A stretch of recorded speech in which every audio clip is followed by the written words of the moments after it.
Hey fellas, Meat Trapper here, and welcome to the second part of Foothold School. And this video, I'm going to sum up why I think that the foothold trap is still the king of traps. Now there are three types of basic sets that you can make with a foothold trap. One is a dirt hole set, which is basically a hole that you dig in the ground, put some bait in the ground to attract the animal, and you bed the trap in front of it. There are 1,000 videos on YouTube on how to do that, so I won't waste your time with that. The second major type of set is called a flat set, and it's very similar to a dirt hole, except it doesn't have a dirt hole. You smear some lure on a backing object, a tuft of grass, a tree, a post, or something like that. You sandwich some bait up under a rock, and you bed a trap in front of it. The idea is the animal comes up to investigate the bait or the lure and steps in the trap. It's very similar to a dirt hole, like I say, except it doesn't have you don't dig a hole in the ground.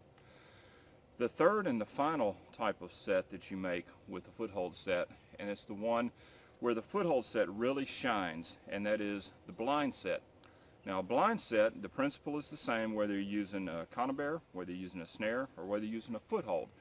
And that is, there is absolutely no attractant, no lure, no bait, nothing to attract the animal. You're going to put the trap where the animal is already traveling. The advantages of a blind set over any type of bait or lure set is that as soon as you introduce bait or lure, you alter the animal's habit. He comes on alert. He's put on alert. His gait is going to change. His speed of movement is going to change. He's going to be on a heightened sense of awareness. Everything about the animal's behavior changes when you introduce bait or lure. On a blind set, none of that occurs. The animal is just walking along, everything is fine, and then boom, he's caught. And that principle applies to whether you're snaring, whether you're using conibears, or whether you're using a foothold trap. Now the reason that I believe that the foothold trap, after all of these years, is still the king of traps is based on my experience of doing damage control work for beaver. It's easy to go in and clean out the dumb animals. In other words, go in and harvest the young of the year, the animals that have never seen a trap before, have no experience with them. There's always going to be a few that are easy to hammer. However, the problem is that in any population, after you hammer a few, the others are going to wise up. That's where the blind set comes in. Now once you go into an area and you take the first couple of animals out of an area, a couple of things are going to happen. Number one, the animals that you didn't catch are going to see what happened to the animals that you did catch. And animals can become trap shy. Dealing with beaver, they are notorious. When you educate a beaver or you educate a coyote, you have created a problem. And so if you come in with a conibear trap, yeah, you're going to knock a couple of them down real quick, but the ones that you don't catch, they're going to associate that dead animal with that conibear trap. And guess what? They're going to become square shot. They are not going to go through a conibear. Okay, they're going to see it, they're going to go around it, and that's called trap avoidance. When you get an animal that's starting to avoid your trap, you've got a problem. Now the same thing can happen to a lesser degree with snares.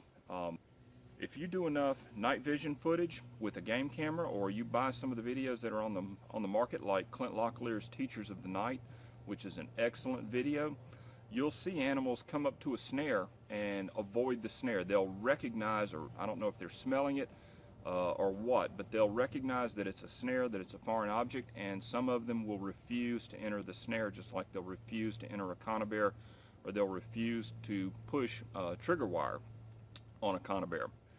Same thing can happen with a flat set or a dirt hole set. When you educate animals, they can become so spooked that they won't approach a set for a long time. Coyotes are notorious for this.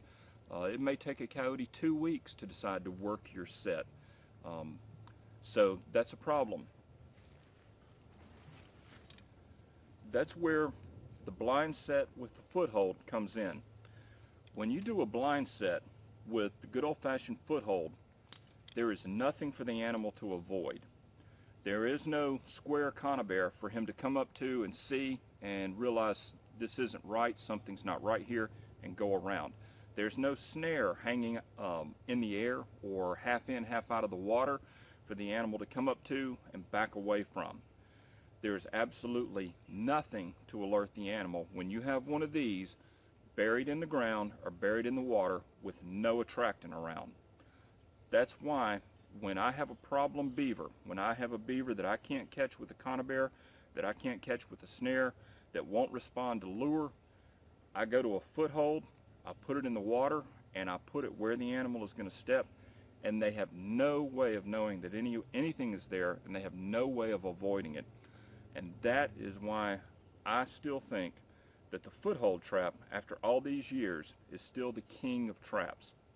If I had to go off into the wilderness and I could only carry one type of trap, it would be a foothold, and it would be for that reason.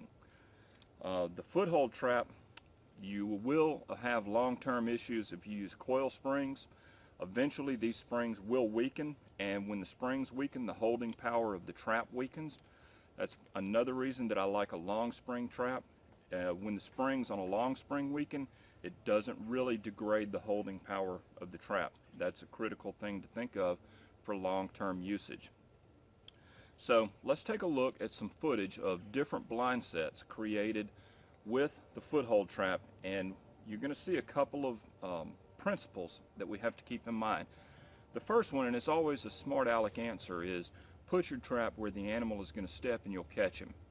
Well, yeah, that's funny to say, and it's true, but it's a little easier said than done. So if you're going to use blind sets with footholds, you're really going to have to learn how to follow sign. You're going to have to learn the habits of the animal. You're going to have to learn how the animal walks, what's its gait. For instance, the way a beaver walks is different than the way an otter walks. An otter lopes. A beaver doesn't lope. So there are differences like that that you're going to have to account for based on your target animal. So learn to scout, learn to follow sign, learn the habits of your animal. The next principle that you need to be aware of is that of a jump stick or a step stick. So let's talk about how to use those. And what I've got is basically an Otter Set. I'm using TS85s. I've got two of them with a little jump pole here. And basically this is a set that I picked up from Clint Locklear of Wolfer Nation. And what the idea is, this is sort of like the water version of a Mafia set. And you have basically a stepping stick. And the otter has been using this crossover here on the side of the dam. And when they come up to it, they sort of have a lope. And they're either going to land directly in front of one of the sticks, or when they go over it, they'll land with their feet on the other side of the stick. And this is a very effective set. I've got each trap secured with about 10 feet of number 2 American chain. I long chain them.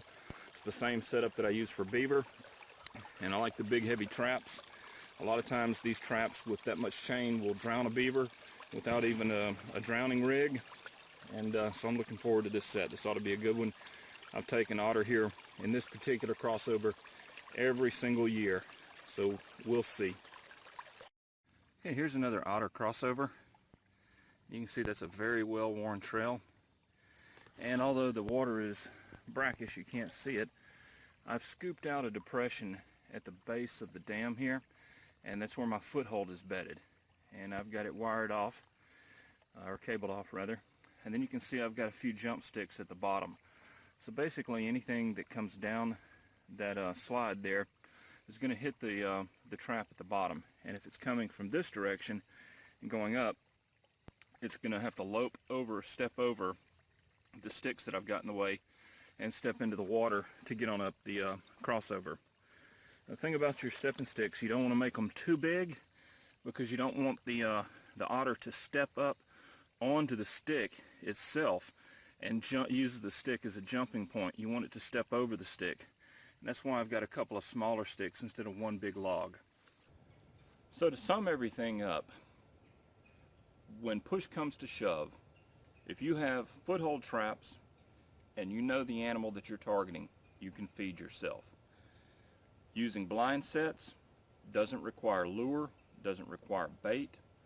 All it requires is you getting in the woods and you locating animals.